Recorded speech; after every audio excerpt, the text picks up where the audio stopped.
Urdu novel zone میں خوش آمدید۔ ہم پڑھ رہے ہیں گلدشت سیزن 2 از قلم شیخ زادی، اور آج ہم پڑھیں گے ایپیسوڈ نمبر 19۔ آپ بیٹھے یہاں، میں بلاتا ہوں اسے۔ اس آدمی نے ان دونوں کو صوفے پر بیٹھنے کا کہا اور خود اندر چلا گیا۔ تھوڑی ہی دیر میں جب وہ واپس آیا تو اس کے ساتھ ایک لڑکی تھی۔ وہ لڑکی ان دونوں کے سامنے والے صوفے پر آ کر بیٹھ گئی۔ گھبراؤ نہیں، نہ ہی پریشان ہو، مجھے بس شفق کے بارے میں کچھ باتیں پوچھنی ہیں، ان کا جواب دے دو، میں چلا جاؤں گا۔ اورحان نے آگے ہوتے ہوئے کہا۔ اس بار اس کا لہجہ بہت دھیما تھا۔ جی پوچھیں، اس لڑکی نے آہستہ سے کہا۔ بس یہ بتاؤ کہ اس حادثے سے ایک ہفتے پہلے شفق کا روٹین کیا تھا؟ بی بی کا روٹین؟ زیادہ تر تو وہ آپ کے ساتھ ہی ہوتی تھی۔ اس لڑکی نے جیسے ہی کہا تو شاہویز نے ایک دم نظریں گھما کر اورحان کی جانب دیکھا۔ جب میں نہیں ہوتا تھا تب؟ اورحان نے پھر سے سوال کیا۔ تب بھی وہ ٹھیک ہی رہتی تھی، یا تو سو جاتی تھی یا پھر موبائل پر لگی رہتی تھی۔ آخری ہفتے میں کچھ الگ دیکھا تھا کیا تم نے؟ کسی بات پر غصہ، یا کسی انسان پر، یا کسی سے ملاقات؟ اورحان نے اکتاہٹ بھرے لہجے میں سوال کیا۔ نہیں، ہاں ان کا پاسپورٹ نہیں مل رہا تھا ایک دن، تب انہوں نے بہت غصہ کیا تھا۔ پھر وہ دانیال صاحب آئے تو ان کے پاس تھا، پھر وہ خاموش ہو گئی تھی، ورنہ پورا گھر الٹ پلٹ کر دیا تھا انہوں نے۔ دانیال؟ اورحان نے نام دہرایا، ساتھ ہی شاہویز بھی سیدھا ہو کر بیٹھا۔ دانیال کون ہے یہ؟ شاہویز نے سوال کیا۔ وہ ان کے ساتھ یونیورسٹی میں ہوتے تھے، ان کے دوست تھے، کبھی کبھار ملنے آتے تھے، آپ تو جانتے ہوں گے، اس لڑکی نے اورحان کی جانب دیکھ کر کہا۔ دانیال کیا کرتا تھا وہاں؟ کب سے آ رہا تھا وہ؟ اورحان نے سوال کیا۔ زیادہ وقت نہیں ہوا تھا، مجھے ٹھیک سے یاد نہیں، لیکن پہلے تو کم کم آتے تھے، پھر بعد میں زیادہ آنے لگے تھے، اس لڑکی نے سوچ سوچ کر جواب دیا۔ اور کوئی آتا تھا؟ اورحان نے سوال کیا۔ نہیں، اور کوئی نہیں، شفق باجی تو خود کہیں جا رہی تھی، اس لڑکی نے روانی میں کہا۔ کہاں؟ شاہویز نے سوال پوچھا تو وہ لڑکی ایک دم چیم پی۔ پتہ نہیں، مجھے تو پاسپورٹ والے دن پتہ چلا تھا، اپنی انگلیوں کو مروڑتی وہ سوچ سوچ کر بول رہی تھی۔ اچھا یہ بتاؤ، یہ آدمی وہاں آیا تھا کیا؟ اورحان نے شفق کے کہیں جانے کی بات پر زیادہ دھیان نہیں دیا اور سکندر کی تصویر اس کے سامنے کی۔ نہیں، ان کو نہیں جانتی، اس نے صاف انکار کیا۔ ایک منٹ، بابا یہ وہ پلمبر ہے نا؟ اس لڑکی نے اپنے باپ کو بھی مشورے میں شامل کیا۔ کون پلمبر؟ یاد کریں، وہ ایک بدتمیز سا آدمی آیا تھا باجی کے حادثے سے ایک دن پہلے، جس کی وجہ سے سارا کو بی بی جی نے نوکری سے نکال دیا تھا۔ ہاں ہاں، اس آدمی کو بھی ایک دم یاد آیا۔ کیوں نکالا تھا؟ شاہویز نے سوال کیا۔ پتہ نہیں، بس ہمیں بھی حیرت تھی کہ کوئی پلمبر کیسے مالکوں کی طرح حکم چلا سکتا ہے۔ شفق بی بی نے بھی اسے کچھ نہیں کہا تھا، تبھی یاد بھی رہ گیا، ورنہ شاید یاد بھی نہ ہوتا۔ یہ بہت ہی عجیب شخص تھا، چوکیدار نے جھرجھری لیتے ہوئے کہا۔ تو پھر وہ کب گیا وہاں سے؟ شاہویز نے پھر سے سوال کیا۔ پتہ نہیں، تمہیں پتہ ہے کیا؟ اس آدمی نے اپنی بیٹی سے سوال کیا۔ پتہ نہیں، ہم تو گھر آ گئے تھے، اس کا تو کام پڑا تھا بہت، پتہ نہیں کب گیا پھر وہ، اس لڑکی نے سوچتے ہوئے جواب دیا۔ یہ لو پانی پیو، زاویہ نے پریشے کے آگے پانی کا گلاس بڑھاتے ہوئے کہا۔ مجھے پیاس نہیں لگ رہی، پریشے نے نیچے منہ کیے جواب دیا۔ پریشے میری بات سنو، مجھ پر یقین رکھا کرو، اور اگر یہ نہیں کر سکتی تو خود پر یقین رکھو۔ کوئی بھی آ کر اگر تمہیں کچھ کہے گا تو کیا تم یوں دل برداشتہ ہو جاؤ گی؟ 100 لوگ 100 طرح کی باتیں کہیں گے تو کیا تم سب کا اثر خود پر لے لو گی؟ اپنے اندر خود اعتمادی پیدا کرو، تم مجھ پر بوجھ نہیں، اور اگر دنیا ایسا سمجھتی ہے تو تمہیں اس سے فرق نہیں پڑنا چاہیے۔ دیکھو میں ابھی بہت پریشان ہوں، الجھن میں ہوں، کیا تم میرے لیے آج خود کو سنبھال نہیں سکتی؟ میں اپنی امانت تمہیں سونپ کر جا رہا ہوں، اس کا خیال رکھنا، رونا نہیں۔ میں ہاسپٹل سے آتا ہوں، پھر ہم بات کرتے ہیں، ٹھیک ہے؟ زاویہ نے پریشے کے چہرے کو اٹھا کر اس کی آنکھوں میں دیکھتے ہوئے کہا۔ وہ پریشان تھا، لیکن یہ بات بھی وہ بہت اچھے سے جانتا تھا کہ اگر اس نے ابھی ذرا بھی جلدی دکھائی یا پریشے کے جذبات کا خیال نہ کیا تو وہ بہت بری طرح ٹوٹ جائے گی۔ تم دعا کرو بابا اور حریم کے لیے، بس تمہاری دعائیں قبول ہوں گی کیونکہ تم بہت معصوم ہو۔ زاویہ نے اب اس کے ہاتھوں کو اپنے ہاتھوں میں پکڑا ہوا تھا۔ میں چلتا ہوں، انشاءاللہ جلدی آ جاؤں گا، ٹھیک ہے؟ یہ کہہ کر زاویہ نے اپنا والیٹ ڈریسنگ ٹیبل سے اٹھایا اور دروازے سے باہر نکل گیا۔ باہر نکلتے ہی اس کے ذہن میں فاریہ کے الفاظ گونجے۔ اپنی مٹھیاں بھینچتا وہ سیدھا گاڑی میں جا کر بیٹھ گیا جہاں روحان پہلے ہی اس کا انتظار کر رہا تھا۔ دیر لگ گئی، خیریت؟ روحان نے سوال کیا۔ کچھ نہیں، واش روم گیا تھا۔ اب روحان کو کیا بتاتا، تو اس نے جھوٹ ہی کہہ دیا۔ آنیہ اپنے کمرے میں بیٹھی جعفر شاہ کی طبیعت سے بے خبر زنین کا انتظار کر رہی تھی کہ اس کے نمبر پر ایک دم کال آنے لگی۔ فون کی سکرین پر انجان نمبر دیکھ وہ تھوڑی دیر تو سوچنے لگی کہ کس کا فون ہوگا، کیونکہ فجر کے وقت کسی کا فون آنا تھوڑا عجیب ہی تھا۔ پھر کچھ سوچتے ہوئے اس نے کال ریسیو کی اور فون کان سے لگایا۔ کیسی ہو؟ مقابل کی آواز جانی پہچانی تھی۔ جی کون؟ آنیہ کو عجیب سا محسوس ہوا۔ مجھے نہیں پہچانا؟ حد ہے یار۔ مقابل کا انداز انتہائی دوستانہ تھا۔ آنیہ کو اب کی بار اپنی غلطی کا شدت سے احساس ہوا تھا۔ فون بند نہ کر دینا۔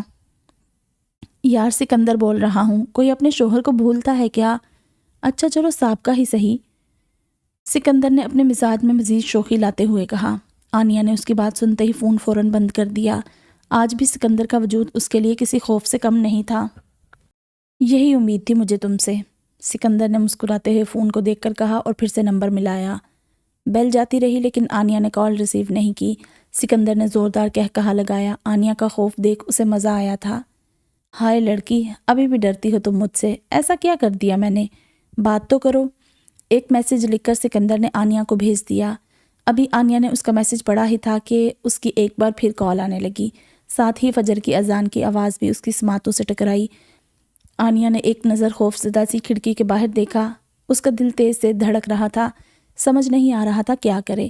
شدید خوف کی وجہ سے اس نے اپنا موبائل ہی بند کر دیا۔ یا اللہ، یہ ہمارے پیچھے کیوں پڑ گیا ہے؟ ابھی وہ یہ کہہ ہی رہی تھی کہ اسے ایک دم اپنی امی کا قتل یاد آیا۔ وہ اپنے خوف اور اپنے دکھ میں یہ تو بھول ہی گئی تھی کہ یہ شخص اس کے اپنوں کا گناہگار تھا، قاتل تھا، بے رحم تھا۔ یہ خیال آتے ہی اس کا خوف ایک دم غصے میں تبدیل ہو گیا۔ اس نے فوراً ہی اپنا موبائل اٹھایا اور ایک گہرا سانس لے کر اسے واپس سے کھولا اور آواز کو بالکل دھیما کر کے وضو کرنے چلی گئی، کیونکہ کمرے میں مائس سو رہا تھا۔ وہ نہیں چاہتی تھی کہ فون کے بار بار بجنے سے اس کی آنکھ کھل جائے۔ وضو کر کے جب وہ باہر نکلی تو اس کے فون پر روشنی جل رہی تھی۔ وہ سمجھ گئی تھی کہ وہ دوبارہ فون کر رہا ہے، لیکن اس بار وہ خوف زدہ نہیں تھی۔ اس نے پرسکون انداز میں جائے نماز بچھائی اور پھر نماز ادا کرنے لگی۔ تحمل سے نماز ادا کر کے اس نے دعا مانگی۔ فون پر مسلسل کال آ رہی تھی۔ وہ جانتی تھی سکندر ضد کا پکا ہے۔ وہ یہ سب کر کے اسے ڈرانا چاہتا تھا۔ وہ جانتی تھی کہ یہ سب اس کے لیے تفریح کا باعث ہوگا۔ ہاں بولو۔ دعا مانگ کر اس نے جائے نماز طے کر کے سائیڈ میں رکھی اور پھر فون اٹھا کر کال ریسیو کرتے ہوئے بڑی ہمت جمع کرتے ہوئے کہا۔ بڑی دیر لگا دی۔ سکندر کا انداز ابھی بھی دوستانہ تھا۔ کیا بات ہے، کیوں کر رہے ہو فون؟ آنیہ نے لہجے کو سخت کرتے ہوئے کہا۔ اللہ، مشرقی لڑکی، یہ کیسا انداز ہے بات کرنے کا؟ سکندر نے طنز کیا۔ کیوں کیا ہے فون؟ اگر مجھے خوف زدہ کرنا چاہتے ہو تو جان لو کہ میں تم سے نہیں ڈرتی۔ جو تمہیں کرنا تھا تم کر چکے ہو پہلے ہی، اب اور کیا بگاڑو گے میرا؟ آنیہ نے سخت انداز میں کہا، جبکہ اس کی آنکھوں میں نمی سی اتر آئی تھی۔ تم بھول گئی یار، تم میری تھی۔ تمہیں کسی کے پاس نہیں جانا تھا، میں نے تو تمہیں کسی لائق نہیں چھوڑا تھا۔ لیکن کمال ہے، شادی بھی کر لی، خوش بھی ہو اور ایک بیٹا بھی ہے۔ یہ تو غلط کیا نا تم نے۔ اب اپنی چیز کسی کے ہاتھ میں دیکھنا کیسا ہوتا ہے تمہیں کیا پتا؟ میرے دل سے پوچھو۔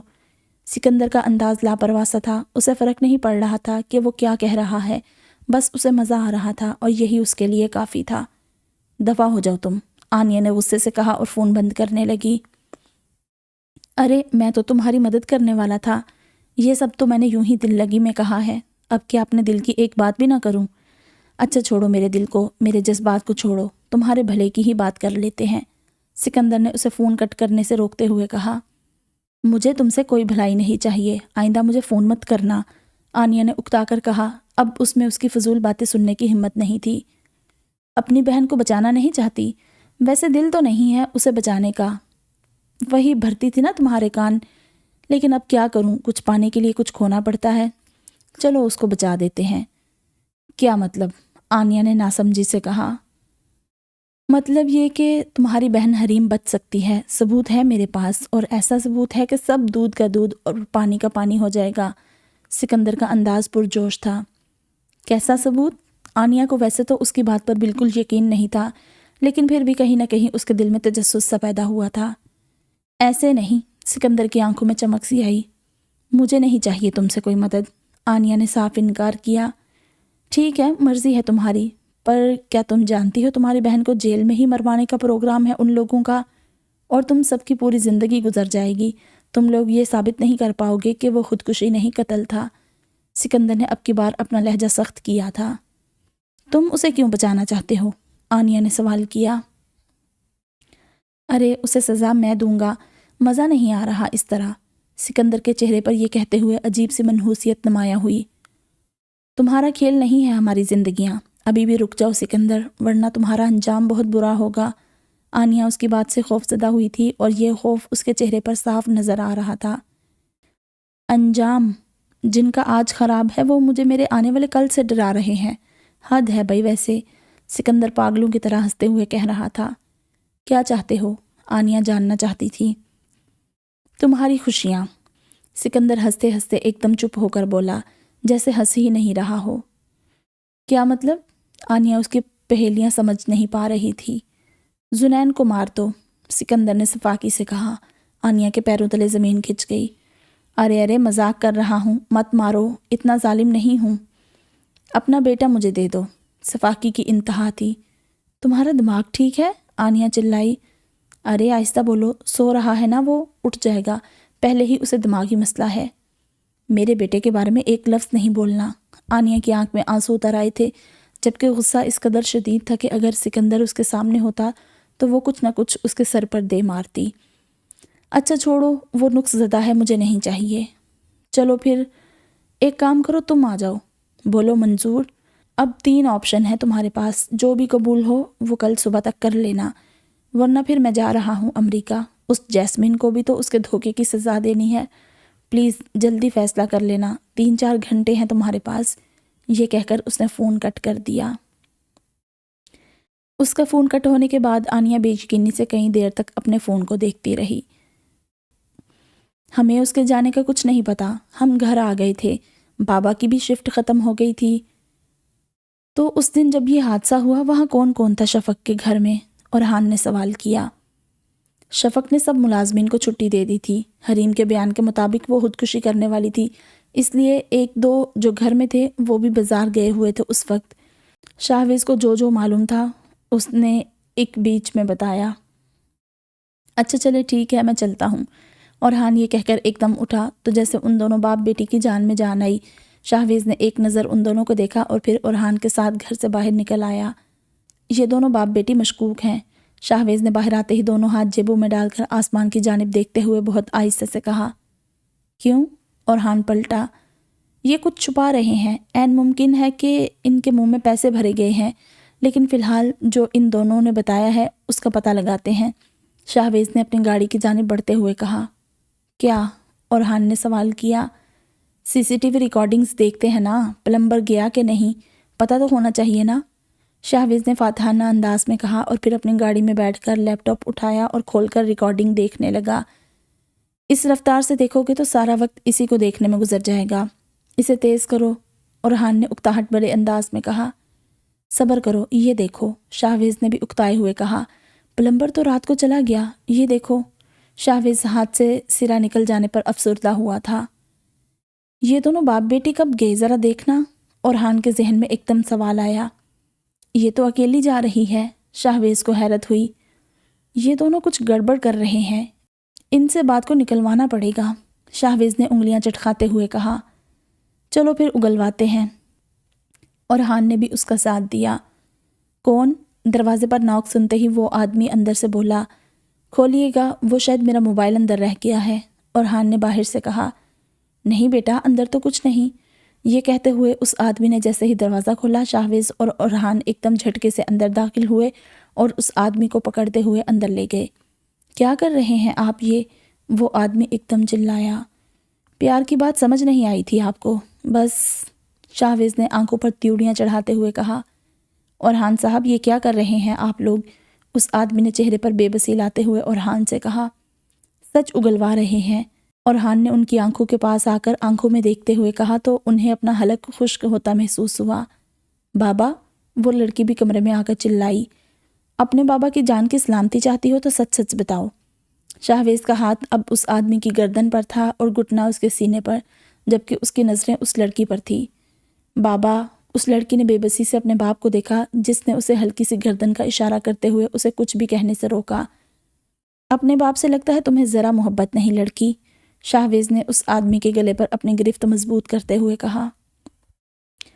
اورحان صاحب، اس لڑکی نے اب کی بار اورحان کی جانب دیکھتے ہوئے منت کی، انہیں دل کی بیماری ہے، اس لڑکی نے شاہویز کا گھٹنا دیکھتے ہوئے کہا جو کہ اس آدمی کے سینے میں گڑا ہوا تھا۔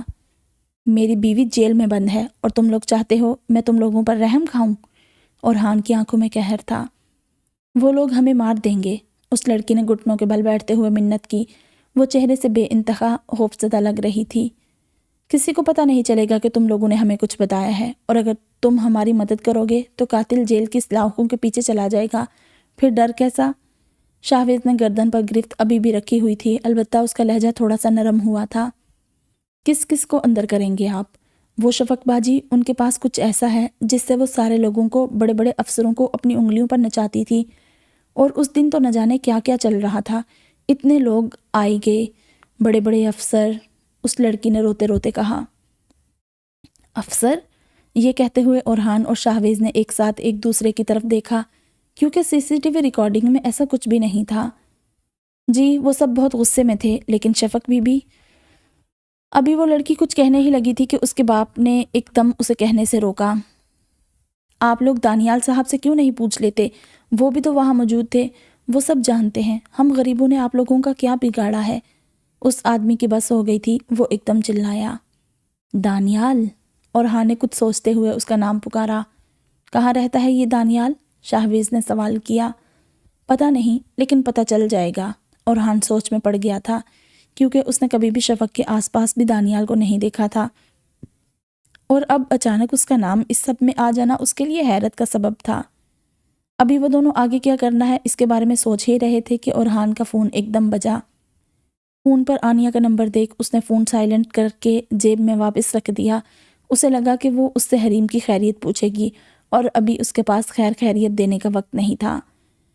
اورحان فون اٹھاؤ، مجھے گھبراہٹ ہو رہی ہے، آنیہ نے پریشان ہوتے ہوئے دل ہی دل میں کہا۔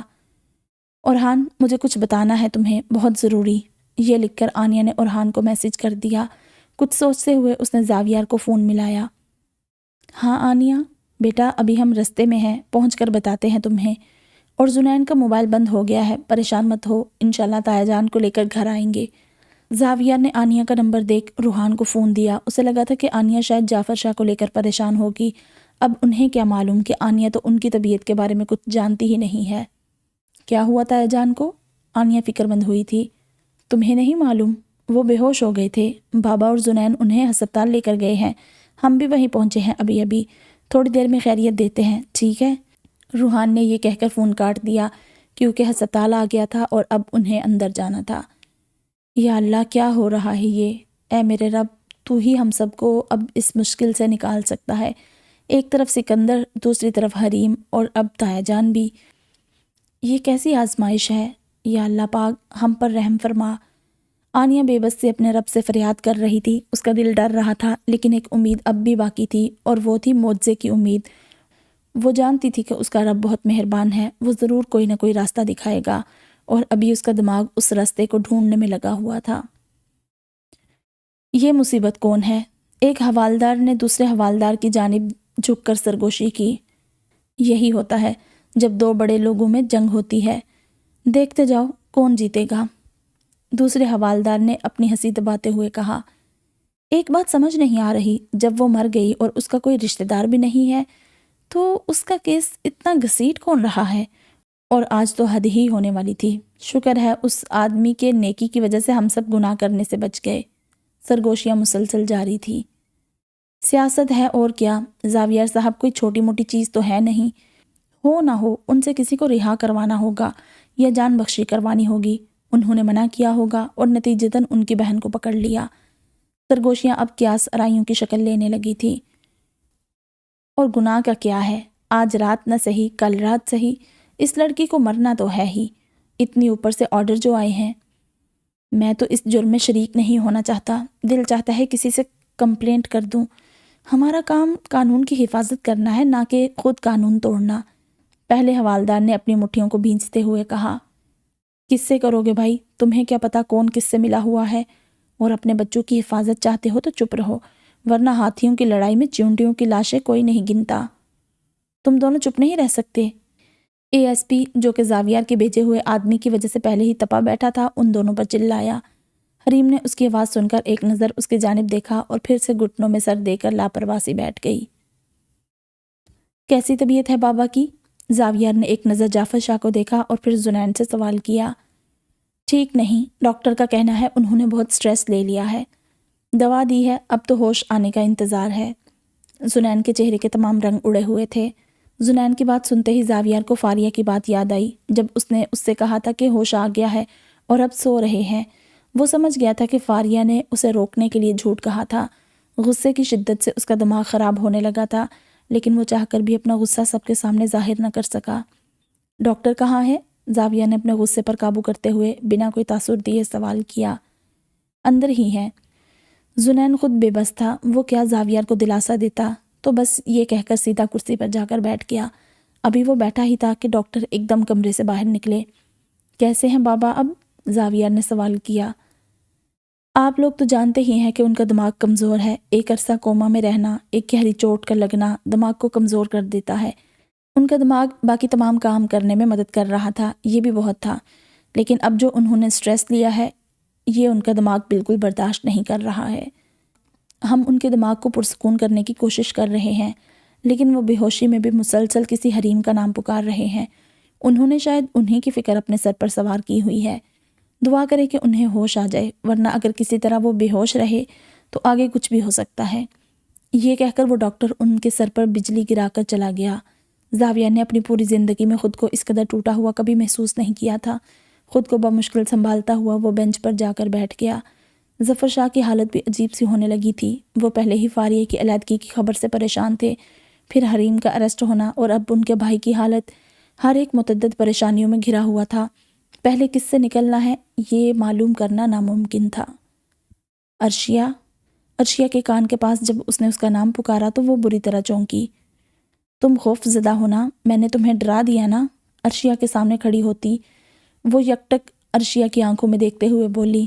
عرشیہ کا پورا جسم کانپنے لگا تھا۔ اس نے فوراً ہی آیت الکرسی پڑھنا شروع کر دی۔ تمہیں کیا لگتا ہے تم اس سے بچ جاؤ گی؟ نہیں، کبھی نہیں۔ میں انتظار کروں گی اس وقت کا جب تم کمزور پڑو گی، اور اس وقت میں تمہیں یا تمہاری بیٹی کو لے جاؤں گی، یاد رکھنا، اس چڑیل نے کھڑکی کی جانب بڑھتے ہوئے کہا۔ عرشیہ نے اس کی بات کا کوئی جواب نہیں دیا، بس تیز تیز آیت الکرسی پڑھتی رہی۔ اس کی آنکھیں مسلسل بہہ رہی تھی۔ ہاں وہ خوفزدہ تھی، اور وہ آخر خوفزدہ کیوں نہ ہوتی؟ آج کئی مہینوں بعد اس کا سامنا اس شے سے دوبارہ ہو گیا تھا۔ تمہاری وہ ڈھال، وہ جعفر، وہ بھی اب تمہاری مدد نہیں کر سکے گا۔ اب کیا کرو گی؟ میں آؤں گی تمہیں لینے۔ یہ کہہ کر وہ چڑیل کھڑکی سے باہر چلے گئی۔ عرشیہ نے اس کے جاتے ہی کھڑکی کو بند کر دیا۔ وہ خوفزدہ تھی، اسی لیے یہ بھول گئی تھی کہ اس کے لیے کھڑکی بند کر دینا کافی نہیں۔ علینا کے پاس بیٹھ کر وہ اب جلدی جلدی سورۃ فلق اور سورۃ ناس پڑھنے لگی۔ پھر کسی خیال کے آتے ہی اس نے اپنے پھولے ہوئے سانس کو ٹھیک کیا، اور اب وہ آہستہ آہستہ ٹھہر ٹھہر کر دونوں آیات پڑھ رہی تھی۔ ہاتھ اس کے ابھی بھی کانپ رہے تھے، دل بھی تیزی سے دھڑک رہا تھا، آنسو اب بھی آنکھوں سے جاری تھے۔ خوف ہی خوف تھا جس نے لال حویلی کے تمام مکینوں کو اپنے گرد گھیر لیا تھا۔ اورحان کی کچھ خبر ملی آپ کو؟ ثنا شاہ نے پریشان ہوتے ہوئے پوچھا۔ فون تو اٹھائے وہ، کتنی دفعہ فون کر چکا ہوں، یا تو کاٹ دیتا ہے یا پھر بجنے دیتا ہے، اویس شاہ نے جواب دیا۔ وہ ابھی نہیں آئے گا، اور تم لوگ شکر ہی کرو کہ وہ یہاں اکیلا نہیں ہے، ورنہ جتنا جنونی وہ ہے اس کو سنبھالنا مشکل ہو جاتا۔ فرقان شاہ نے دروازے کی جانب دیکھتے ہوئے کہا۔ ان کے انداز سے صاف لگ رہا تھا جیسے وہ بھی منتظر ہیں، لیکن زبان سے خود کو اور باقی سب کو تسلی دینے کی کوشش کر رہے ہیں۔ ایک دل کرتا ہے وہ آ جائے، پھر ایک دل کہتا ہے کہ اچھا ہے وہ وہیں رہے، کم سے کم حریم کے ساتھ تو ہے۔ بیچاری میری معصوم بچی کس حال میں ہوگی؟ ثنا شاہ یہ کہتے ہوئے ایک دم رو پڑی۔ یہ وقت کمزور پڑنے کا نہیں ہے، بلکہ خود کو مضبوط رکھ کر اپنوں کو ہمت دینے کا ہے۔ نہ جانے اس لڑکی کا منحوس سایہ کب میرے بچوں سے دور ہوگا۔ اویس شاہ کی نظریں بھی دروازے کی جانب بار بار اٹھ رہی تھی۔ بھائی بلا وجہ گئے ہیں وہاں، ان کے جانے کا کوئی فائدہ ہے کیا؟ ان کے وہاں ہونے سے کون سا وہ بری الذمہ ہو جائیں گی؟ اسد نے موبائل پر گیم کھیلتے کھیلتے مصروف سے انداز میں کہا تو ارسلان نے فوراً ہی اسے روکنے کے لیے کوہنی ماری۔ آپ دونوں جا کر سو جاؤ بیٹا۔ اویس شاہ نے اسد کی بات کو نظر انداز کرتے ہوئے دونوں سے بہت پیار سے کہا۔ نہیں، بھائی آ جائیں پہلے، اس بار ارسلان نے جواب دیا۔ تو بیٹا تمہارے یہاں بیٹھنے سے کیا فائدہ، بھائی آ تو نہیں جائیں گے نا، تم لوگ جاؤ۔ اویس شاہ کی بات سنتے ہی اسد نے ایک دم اوپر دیکھا۔ وہ سمجھ گیا تھا کہ اویس شاہ اسے کیا سمجھانا چاہ رہے ہیں۔ ہم جس سے محبت کرتے ہیں اس کے لیے خود کو کسی بھی تکلیف میں ڈال سکتے ہیں، لیکن یہ تکلیف ہم کسی ایسے کے لیے محسوس نہیں کر سکتے جو ہمارا اپنا نہ ہو۔ جو اس وقت تم اپنے بھائی کے لیے محسوس کر رہے ہو نا، وہی فکر تمہارے بھائی کے دل میں تمہاری بھابھی کو لے کر ہے۔ بس فرق اتنا ہے کہ تم اسے سمجھ نہیں پا رہے۔ اویس شاہ کا انداز نرم تھا لیکن کہیں نہ کہیں آنکھوں میں افسوس بھی تھا۔ بھائی بھی تو 1 سال رہ کر آئے تھے جیل میں، کیا وہ 1 سال جیل کے باہر گزار کر آئی تھی؟ بھائی کو لوگوں کے ساتھ وہی سلوک کرنا چاہیے جو ان کے ساتھ دوسرے کرتے ہیں۔ گھر آئیں، آرام کریں، وکیل کا کام وکیل کو کرنے دیں، اگر وہ بے قصور ہیں تو رہا ہو جائیں گی۔ اسد بنا کوئی سختی چہرے پر آئے ایسے کہہ رہا تھا جیسے بہت سمجھداری کی بات کر رہا ہو۔ بیٹا ایسا نہیں ہوتا، کس نے کتنا کیا یہ نہیں دیکھا جاتا۔ یہاں 2 لڑکوں کی بات ہوتی تو یہ بات پھر کہہ سکتے تھے، لیکن یہاں تمہاری بھابھی ہیں اور تم انہیں نہیں جانتے، وہ بہت کمزور ہے، ایسے حالات میں تو وہ رہ ہی نہیں سکتی۔ مجھے پکا پتہ ہے اسے بخار چڑھ گیا ہوگا۔ تمہارے بھائی کو جیل سے باہر نکالنے کے لیے تمہاری بھابھی نے بہت محنت کی تھی، اور ابھی جو تمہارے بھائی باہر ہیں وہ انہی کی وجہ سے ہیں، ورنہ شاید اب تک تو انہیں سزا مل چکی ہوتی۔ ثنا شاہ نے بیچ میں کہا تو اویس شاہ جواب دیتے دیتے رک گئے۔ محبت کو تولتے نہیں ہیں بیٹا، نہ محبت کا حساب ہوتا ہے، محبت تو بس دینے کا نام ہے، گن گن کر کاروبار ہوتے ہیں، رشتے نہیں نبھائے جاتے۔ ثنا شاہ کی بات سن کر وہ دونوں بالکل خاموش ہو گئے۔ ہم اگر اچھا کہہ نہ سکے تو ہمیں چاہیے کہ ہم خاموش رہیں، خاموشی عین عبادت ہے، دل دکھانے سے لاکھ درجے بہتر۔ فرقان شاہ نے بھی اٹھتے ہوئے کہا اور پھر ایک نظر افسوس بھری اسد پر ڈالتے ہوئے اپنے کمرے میں چلے گئے۔ تم ٹھیک ہو؟ روحان نے زاویار سے سوال کیا، لیکن زاویار نے اس کی بات کا کوئی جواب نہیں دیا۔ کچھ پل کے لیے دونوں طرف خاموشی چھائی۔ جانتا ہوں عجیب سا سوال ہے، لیکن پھر بھی میں چاہتا ہوں تم اس کا جواب دو۔ روحان نے گہری سانس لیتے ہوئے خاموشی کو توڑا۔ مجھے لگتا تھا میں سب کو گرم سرد سے بچا لوں گا۔ یہ کہتے ہی زاویار کی ایک آنکھ سے آنسو بہتا ہوا گال پر بہہ گیا، جسے اس نے ذرا بھی اہمیت نہیں دی تھی، نہ چھپایا نہ دکھایا، بس بہنے دیا۔ تم سب کو ان کی قسمت سے کبھی نہیں بچا سکتے۔ جس کی قسمت میں جتنی خوشی اور جتنی غمی لکھی ہے، یا جس کی قسمت میں جو ملنا یا کھونا لکھا ہے، وہ تم کبھی بھی نہیں بدل سکتے۔ ہاں تم کوشش کر سکتے ہو، اور وہ تم نے بہت کی ہے اور ابھی بھی کر رہے ہو، لیکن مکمل تو ناممکن ہے نا میرے بھائی۔ روحان نے اس کے کندھے پر ہاتھ رکھتے ہوئے بڑی اپنائیت سے کہا۔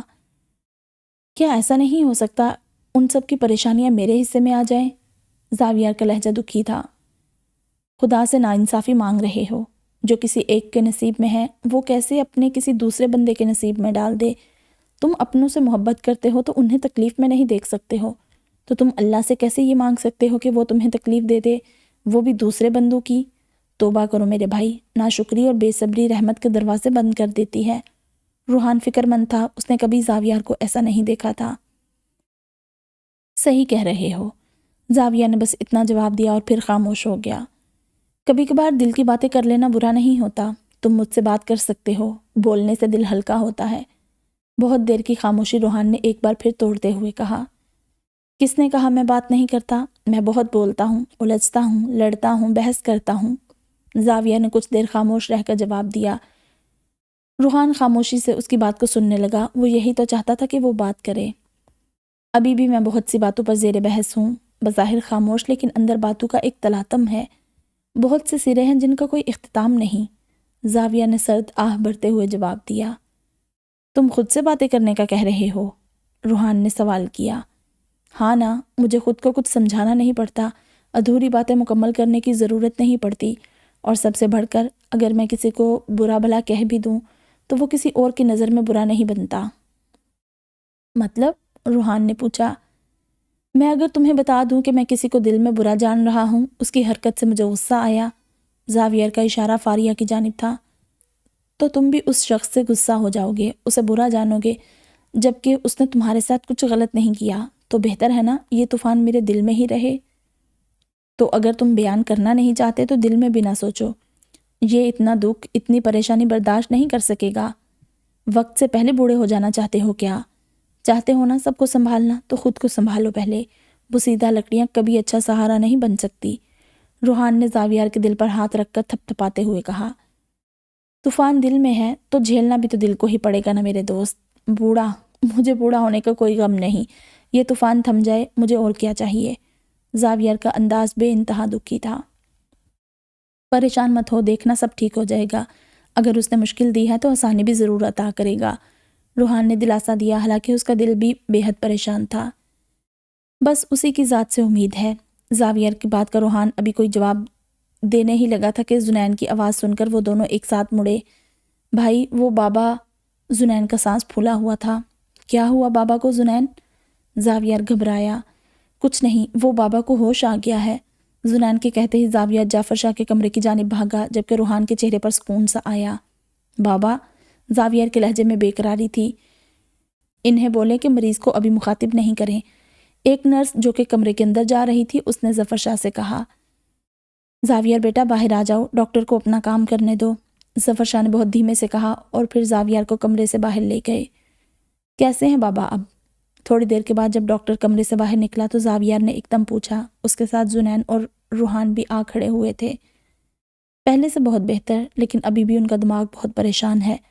مسلسل پریشر کی وجہ سے ابھی وہ کسی آواز کو شاید برداشت نہ کر پائیں۔ فی الحال انہیں نیند کی دوا دے دی ہے، ہو سکتا ہے جب جاگے تو پرسکون ہو جائیں۔ ڈاکٹر نے بس اتنا کہا اور پھر وہاں سے چلا گیا۔ بھائی بابا سو رہے ہیں، آپ گھر جا کر تھوڑا آرام کر لے، پھر آپ کو حریم کے پاس بھی جانا ہوگا، میں یہاں بابا کا دھیان رکھتا ہوں، زنین نے فکر مند ہوتے ہوئے کہا۔ ہاں زنین ٹھیک کہہ رہا ہے اور میں بھی یہی ہوں، تو تم دونوں گھر چلے جاؤ، گھر پر بھی کسی کا ہونا بہت ضروری ہے۔ ظفر شاہ بھی فکر مند تھے۔ بابا ایسا ہے تو میں رک جاتا ہوں یہاں، آپ زاویار کے ساتھ گھر چلے جائیں۔ روحان نے جانے سے انکار کیا۔ جی چاچو آپ چلے جائیں، میں اور روحان بھائی انشاءاللہ دوپہر تک بابا کے ساتھ گھر پر ہوں گے۔ زنین پر امید تھا۔ انشاءاللہ، ظفر شاہ اس کی بات سے متفق تھے۔ لیکن میں نہیں جانا چاہتا۔ زاویار کی نظریں اندر لیٹے اپنے باپ پر تھی۔ تم آج بھی بچپن کی طرح ضد کر رہے ہو، جب تم چھوٹے تھے تو اسی طرح اپنے باپ کے پاس سے جانے کو تیار نہیں ہوتے تھے۔ ظفر شاہ کے سامنے روتا ہوا چھوٹا سا زاویار آیا۔ پر چاچو، بابا، زاویار کی آواز بھر آئی۔ بیٹا وہ ٹھیک ہو جائے گا، پریشان نہیں ہو، میرا بھائی بہت ہمت والا ہے، وہ پہلے بھی واپس آیا تھا اور دیکھنا اب بھی واپس آئے گا۔ تم ابھی حریم پر دھیان دو، اسے تمہاری زیادہ ضرورت ہے۔ بھائی جان کا دھیان تو ہم سب بھی رکھ سکتے ہیں، لیکن حریم کی مدد اس وقت صرف تم کر سکتے ہو۔ جاؤ تم حریم کا خیال رکھو، ہم باقی سب چیزوں کو دیکھتے ہیں، مشکل سے ہم سب مل کر مقابلہ کریں گے تو ہی کامیاب ہوں گے۔ چلو اب میرے ساتھ گھر چلو۔ ظفر شاہ کی باتیں سن کر زاویار جانے کے لیے رضامند ہو گیا۔ بابا کا دھیان رکھنا، زاویار نے روحان اور زنین کی جانب دیکھتے ہوئے کہا اور پھر ظفر شاہ کے ساتھ چلا آیا۔ اس کے لیے مشکل تھا، وہ یہاں بھی سب سنبھال لینا چاہتا تھا، وہ چاہتا تھا وہ یہاں بھی سب کو گھر بھیج دے، سب کو آرام دے اور یہ سختی بھی خود پر جھیل لے، لیکن یہ ناممکن تھا اور یہی اسے تنگ کر رہا تھا۔ خود سے الجھتا وہ گاڑی میں آ کر بیٹھ گیا۔ بیٹا پریشان مت ہو، خود کو ہلکان مت کرو، تمہاری موجودگی بہت اہم ہے۔ بیٹا تم ہمارے لیے بہت ضروری ہو، میرے لیے بہت ضروری ہو، پلیز بیٹا پرسکون ہو جاؤ۔ ظفر شاہ زاویار کی الجھن کو سمجھ گئے تھے، تبھی گاڑی میں بیٹھتے ہی بولے۔ زاویار نے ان کے جواب میں کچھ نہیں کہا، بس گہری سانس لی اور گاڑی کو سٹارٹ کرنے لگا۔ سارے راستے خاموشی چھائی رہی۔ جیسے ہی گاڑی لال حویلی کے دروازے کے پاس رکی تو ظفر شاہ نے زاویار کی جانب دیکھا، جس کے گال گیلے تھے، جس سے صاف ظاہر تھا کہ وہ پورے راستے روتا رہا ہے۔ کس کا فون تھا؟ شاہویز نے سوال کیا۔ کسی کا نہیں، اورحان گہری سوچ میں تھا۔ ہو سکتا ہے ضروری ہو، یہ کہہ کر شاہویز نے اپنی جیب سے سگریٹ نکالی۔ خیر خیریت کا وقت نہیں میرے پاس، یہ کہتے ہی اورحان نے شاہویز کے ہاتھ میں سگریٹ کو دیکھا۔ ایسے کیا دیکھ رہے ہو؟ اب یہ مت کہنا کہ تم سگریٹ نہیں پیتے، کیونکہ مجھے یقین نہیں ہوگا، اور نہ پینے کا تو بالکل نہ کہنا۔ شاہویز نے یہ کہہ کر سگریٹ جلائی۔ میرے بلا سے زہر پی لو تم، یہ کہہ کر اورحان پلٹا اور موبائل پر کسی کا نمبر ڈھونڈنے لگا۔ مطلوبہ نمبر ملتے ہی اس نے اس نمبر پر کال ملائی۔ کسے فون کر رہے ہو؟ شاہویز نے دھواں ہوا کی نظر کرتے ہوئے کہا۔ چلو پولیس اسٹیشن واپس چلتے ہیں، اورحان نے فون کو کان سے لگاتے ہوئے کہا۔ بیل مسلسل جا رہی تھی۔ آرڈر تو ایسے دے رہا ہے جیسے میں اس کا وکیل نہیں غلام ہوں، شاہویز گردن مارتے ہوئے بڑبڑایا۔ بیکار ہے، صبح صبح کوئی اٹھا ہوا نہیں ملے گا۔ جب تم نے جاگتے ہوئے نماز نہیں پڑھی تو سوتے ہوئے کیا خاک پڑیں گے؟ شاہویز نے تنزیہ کہا۔ اورحان جو کہ بار بار فون ملا رہا تھا اس کی بات سن کر ایک دم ساکت ہو گیا۔ حالانکہ وہ نماز پڑھا کرتا تھا لیکن آج واقعی اسے نماز کا خیال نہیں آیا تھا۔ اسے ایک دم دل میں افسوس محسوس ہونے لگا۔ اب کہاں جا رہے ہو؟ اورحان کو تیزی سے جاتا ہوا دیکھ کر شاہویز نے سوال کیا۔ نماز پڑھنے، اورحان نے جواب دیا اور بائک پر بیٹھ کر بائک سٹارٹ کرنے لگا۔ تم نہیں آ رہے؟ اورحان نے سرسری انداز میں پوچھا۔ میں نماز نہیں پڑھتا، شاہویز کے لہجے میں سرد پن اتر آیا۔ فخر کی بات نہیں کر رہے جو ایسے کہہ رہے ہو، آ جاؤ آج پڑھ لو۔ اورحان نے اپنا لہجہ نرم کیا۔ میں گھر جا رہا ہوں، کوئی خبر ملے تو بتانا۔ شاہویز نے یہ کہتے ہوئے سگریٹ پھینکی اور گاڑی کا دروازہ کھول کر اندر بیٹھ گیا۔ جو دل میں آئے کرو، اورحان نے یہ کہہ کر بائک سٹارٹ کی اور بنا شاہویز کی گاڑی کی جانب دیکھے وہاں سے چلا گیا۔ دانیال، آخر کون ہو تم؟ شاہویز نے اسٹیئرنگ پر ہاتھ مارتے ہوئے کہا اور پھر کسی کو کال ملائی۔ مجھے میرے کلائنٹ سے ملنا ہے، کچھ بھی کر کے آج انتظام کرو۔ شاہویز نے کسی کو فون پر آرڈر دیے۔ مجھے یہ سب نہیں بتاؤ، اس سب کے لیے تنخواہ نہیں لیتے ہو تم؟ اب چاہو تو کھلاؤ پلاؤ یا پھر پرانے گڑے مردے اکھاڑو، لیکن مجھے پرمیشن چاہیے۔ سامنے سے منع ہونے پر شاہویز آگ بگولا ہو گیا اور یہ کہہ کر فون بند کر دیا۔ دانیال، فون بند کر کے اس نے ایک بار پھر دانیال کا نام دہرایا۔ آپ لوگ میرا یقین کریں، وہ وہیں رہتی ہے۔ دانیال روحانسا سا پولیس والوں کے سامنے بول رہا تھا۔ وہاں کسی کے بھی رہنے کے کوئی نشان موجود نہیں، وہ گھر کئی سالوں سے خالی ہے۔ بہتر ہوگا نوجوان آپ ہمیں گمراہ کرنا بند کریں، پولیس والے نے تحمل کا مظاہرہ کرتے ہوئے کہا۔ میں اگر جھوٹ بول رہا ہوتا تو آپ کے پاس کیوں آتا؟ میں آپ کو بتا تو رہا ہوں وہ لڑکی پاکستان سے آئی تھی، اس نے میرا پاسپورٹ اپنے پاس رکھا ہوا ہے، میں بہت مشکل سے اس کے پاس سے بھاگا ہوں، دانیال نے گھبراتے ہوئے کہا۔ ہم نے یہ نہیں کہا کہ آپ جھوٹ بول رہے ہیں، ہم تو یہ کہہ رہے ہیں کہ وہاں کوئی نہیں ہے، آپ سچ بتائیں گے تو آپ کی مدد کی جائے گی نا۔ یہاں بہت سے لوگ غیر قانونی طریقے سے آ جاتے ہیں، لیکن اگر آپ تعاون کریں تو ہم آپ کی واپس جانے میں مدد کریں گے، یقین کریں، پولیس والے نے بہت نرمی سے کہا۔ میں آپ کو اب کیسے یقین دلاؤں، وہ شفق وہیں رہتی تھی۔ ابھی دانیال کہہ ہی رہا تھا کہ کمرے میں ایک اور پولیس والا کچھ کاغذات لے کر داخل ہوا۔ سر، یہ دیکھیں، ان کی بتائی تاریخ پر نہ تو کوئی شفق اس ملک میں آئی ہے نہ ہی دانیال، اور اس آدمی کی شکل کسی بھی ڈاکومنٹ سے میچ نہیں ہو رہی، نہ ہی ایئرپورٹ کے کسی کیمرے میں ان کی کوئی تصویر ہے۔ اس دوسرے پولیس والے کی بات سن کر دانیال کے کانوں سے دھوئیں نکل گئے، کیونکہ وہ شفق کے ساتھ مسکت دوسرے نام سے اور چھپ کر آیا تھا۔ اسے اس وقت کیا پتا تھا کہ یہ اس کے لیے ہی کسی جال کا کام کرے گا۔ میں روڈ سے آیا تھا، کار کے ذریعے، دانیال نے بکھلاتے ہوئے جھوٹ بولا۔ اب آپ گھبرا رہے ہیں دانیال صاحب، اور گھبراہٹ میں اکثر لوگ پھنس جاتے ہیں۔ آپ نے اپنے پہلے بیان میں کہا ہے کہ آپ ہوائی جہاز میں آئے تھے، آپ پاکستانی ہیں، اس لیے میں نرمی دکھا رہا تھا، لیکن اب آپ مجھے سختی پر مجبور کر رہے ہیں، اس پولیس والے نے دانیال کی آنکھوں میں دیکھتے ہوئے کہا۔ مجھے معاف کر دیں، میں آپ کو سب کچھ سچ سچ بتاتا ہوں۔ دانیال کو کچھ سمجھ نہیں آ رہا تھا کہ وہ کیا کرے، جہاں سے وہ جان بچانے آیا تھا وہ وہیں بری طرح پھنس گیا تھا۔ سر، اس کی بات کا کوئی بھروسہ نہیں ہے، جس لڑکی کا یہ نام لے رہا ہے اس لڑکی کا 1 سال پہلے قتل ہو چکا ہے، یہ لڑکا صرف کہانیاں بنا رہا ہے۔ دوسرا پولیس والا لہجے کا اچھا خاصا سخت تھا۔ اگر میں جھوٹ بول رہا ہوتا تو میں آپ کے پاس خود کیوں آتا سر؟ میری بات کا یقین کریں، وہ زندہ ہے اور وہ وہیں اس گھر میں رہتی تھی، یہ ضرور اس نے کیا ہے آپ سب کو گمراہ کرنے کے لیے۔ وہ لڑکی بہت شاطر ہے، اسی کے پاس میرا پاسپورٹ ہے، یہ اسی کا پلان تھا کہ اس کے قتل کا ڈرامہ کر کے ہم یہاں آ کر رہیں گے، سب سے دور چھپ کر، لیکن اب میں اس کی اصلیت جان گیا ہوں اور اس کے ساتھ نہیں رہنا چاہتا، اسی لیے میں وہاں سے بھاگ گیا، لیکن مجھے اندازہ نہیں تھا کہ میں اتنا برا پھنس جاؤں گا۔ دانیال نے باری باری ان دونوں کو دیکھتے ہوئے کہا۔ اس کی ساری بات سنو اور پاکستان میں پتہ لگاؤ، دیکھتے ہیں کیا سامنے آتا ہے، تب تک کے لیے اسے اندر کر دو، پولیس والے نے دوسرے آئی پولیس افسر کو روب سے کہا۔ نہیں، پاکستان میں کسی سے مت پوچھیے گا، دانیال ایک دم گھبرا گیا۔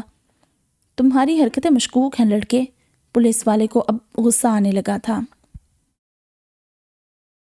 وہ لوگ غلط ہی بتائیں گے، اور پاکستان میں تو سب یہی سمجھتے ہیں کہ وہ مر گئی ہے، اگر کوئی جانتا بھی ہوگا تو منہ نہیں کھولے گا، کوئی نہیں بتائے گا کہ سچ کیا ہے، دانیال گڑ گڑانے کے انداز میں بولا۔ تو کیا تیری بات پر بھروسہ کریں؟ دوسرے پولیس افسر نے تپ کر کہا۔ سر یہ ہمیں ادھر ادھر گھما رہا ہے، ایک مری ہوئی لڑکی کا نام لے کر نہ جانے کیا کرنا چاہتا ہے۔ پولیس والے کا تیش دیکھ دانیال کا حال برا ہو گیا تھا۔ میں آپ کو پوری بات بتاتا ہوں، پھر اگر آپ کو میری بات جھوٹ لگے تو بے شک مجھے قید میں ڈال دیجیے گا۔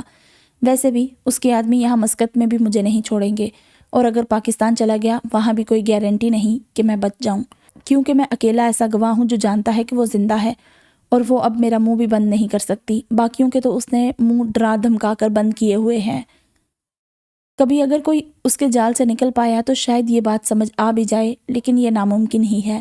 نہ جانے اب تک وہ کہاں کی کہاں بھاگ کر چھپ گئی ہوگی۔ اتنی بڑی دنیا ہے، میں کہاں اسے ڈھونڈوں گا اور کہاں کہاں اس سے چھپتا پھروں گا۔ دانیال کی آنکھیں آنسو بہانے لگی تھی۔ چلو پھر بولو، ہم سن رہے ہیں، لیکن اگر ایک حرف بھی جھوٹ بولا تو اپنی حالت کے ذمہ دار تم خود ہی ہوگے۔ پہلے پولیس والے نے جیسے ہی کہا تو دوسرا پولیس والا ایک دم آگے بڑھا۔ شاید وہ سننے کو رضامند نہیں تھا، لیکن اپنے سے بڑے عہدے کے افسر کا اٹھا ہاتھ دیکھ ایک دم رک گیا۔ تھوڑی دیر سو جانا بیٹا۔ گاڑی کے دروازے کے پاس رکتے ہی ظفر شاہ نے زاویار کی جانب دیکھ کر کہا، اور پھر بنا کوئی جواب سنے گاڑی سے اتر کر گھر کے اندر چلے گئے۔ بابا، آنیا جو کہ صوفے پر بیٹھی تھی ظفر شاہ کو دیکھ کر ایک دم اٹھ کھڑی ہوئی۔ ظفر شاہ نے آنیا کی بات کا کوئی جواب نہیں دیا، بس اس کے سر پر ہاتھ رکھتے ہوئے پوسیدہ حال میں اپنے کمرے کی جانب قدم بڑھا دیے۔ بے شک انہوں نے زاویار کو ہمت دلانے کے لیے بہت کچھ کہا تھا، لیکن اندر سے وہ خود ٹوٹ پھوٹ کا شکار تھے۔ ہر طرف مشکل تھی، ہر طرف پریشانی، وہ کچھ بھی کہنا اور سننا نہیں چاہتے تھے۔ آنیا بیچاری جو خود اپنے اندر طوفان لیے کھڑی تھی، باپ کو اس قدر ٹوٹا ہوا دیکھ کر خود ہی چپ ہو گئی۔ اسے پریشے سے جعفر شاہ کی حالت کا علم تو ہو ہی گیا تھا، لیکن ابھی اپنے باپ کو اس طرح دیکھ کر اس کا دل لاکھوں وہم کا شکار ہو گیا تھا۔ بھائی جان، زاویار کو اندر آتا دیکھ اس نے اپنے آنسو پونچھتے ہوئے اس کی جانب رخ کیا۔ ہاں بولو آنیا، زاویار نے صفاق چہرہ لیے کہا۔ تایا جان کیسے ہیں اب؟ آنیا نے سوال کیا۔ پہلے سے بہتر ہے، دعا کرنا کہ وہ جلد گھر آ جائے۔ زاویار نے یہ کہتے ہوئے بہت ہمت کی تھی، وہ آنیا کے سامنے خود کو ٹوٹا ہوا نہیں دکھانا چاہتا تھا۔ بھائی جان، وہ سکندر کا فون آیا تھا، آنیا نے خشک ہونٹوں سے کہا۔ اس کا نمبر بلاک کر دو۔ زاویار کو اس کا ذکر ناگوار گزرا تھا۔ وہ کہہ رہا تھا کہ وہ حریم کو بچانے میں مدد کر سکتا ہے، اس کے پاس ثبوت ہے کوئی۔ آنیا نے جلدی سے اپنی بات مکمل کی۔ بدلے میں کوئی بھاری چیز مانگ رہا ہوگا، وہ جھوٹا ہے، اس کی بات کا یقین مت کرو، اس کے پاس کوئی ثبوت کیسے آئے گا، اس کا شفق سے کیا لینا دینا۔ یہ کہتے ہی اسے وہ CCTV فوٹیج یاد آئی جس میں شفق سکندر سے ملی تھی۔ وہ مجھے بلا رہا ہے، آنیا نے صرف اتنا بتایا۔ پاگل ہو کیا؟ ہمیں اس کے ثبوتوں کی ضرورت نہیں ہے، تم اس سے دور رہو، اور اب اس کا فون آئے یا کسی بھی انجان نمبر سے فون آئے تو اٹھانا مت۔ تم بے فکر رہو، کل انشاءاللہ حریم ہمارے ساتھ ہوگی، زاویہ نے پورے اعتماد سے کہا۔ بھائی وہ کہہ رہا تھا کہ وہ لوگ حریم کو مار دیں گے جیل میں، اسے وہاں سے نکلنے نہیں دیں گے۔ بھائی جان مجھے ڈر لگ رہا ہے بہت۔ آنیا کی بات سنتے ہی زاویار کے کانوں سے دھوئیں نکلنے لگے، پیروں سے جیسے جان ہی نکل گئی ہو۔ تم بے فکر رہو، وہاں میں نے اپنے آدمی بھیج دیے ہیں، وہ حریم کی حفاظت کریں گے، اور اورحان اور شاہویز بھی وہیں ہیں۔ تم پرسکون ہو جاؤ، حریم کو کوئی نقصان نہیں پہنچا سکتا، ٹھیک ہے؟ زاویہ نے آنیا کو تو مطمئن کر دیا تھا، لیکن اندر اس کے دل و دماغ میں عجیب سی ہلچل مچ گئی تھی۔ اس نے اپنی جیب سے فون نکالا اور پھر اپنے کمرے کے اندر چلا گیا۔ تو یہ تھی بھئی ایپیسوڈ نمبر 19۔ کوئی بھی نئی پیش رفت تو مجھے تو ایسا سچ کوئی نظر نہیں آئی۔ اب تو پتہ نہیں مجھے یہ ہو گیا کہ یہ بس ختم ہو جائے ناول کسی طرح۔ اور یہ پہلی دفعہ ہے کہ کوئی سسپینس ناول پڑھ رہی ہوں اور مجھے اس کی اینڈنگ نہیں پتہ۔ اس ناول کو شروع کیا مجھے مہینہ تو آلموسٹ ہو ہی گیا ہے، اور اس مہینے میں نے ایک دفعہ بھی ایسا نہیں کیا کہ میں کہانی کو فاسٹ فارورڈ ایسے پڑھ کے، مطلب ریکارڈنگ کے بغیر، تو میں اس کی اینڈنگ جان لوں۔ نہیں، مجھے اس کی اینڈنگ کا بالکل نہیں پتہ کہ کیا اینڈنگ ہے، اور نہ ہی میں نے سوچا ہے کہ اس کی اینڈنگ کیا ہوگی۔ ایک دو دفعہ ذہن میں آیا کہ دیکھوں، لیکن پھر میں نے کہا نہیں، اب جب ساتھ ساتھ پڑھوں گی پھر ہی پتہ چلے گا۔ اینی ویز، آپ لوگوں کو کیسی لگی یہ ایپیسوڈ مجھے لازمی بتائیے گا، ٹھیک ہے؟ تو جلد ہی ملتے ہیں نئی ایپیسوڈ میں، تب تک آپ اپنا بہت سارا خیال رکھیں۔ اللہ حافظ۔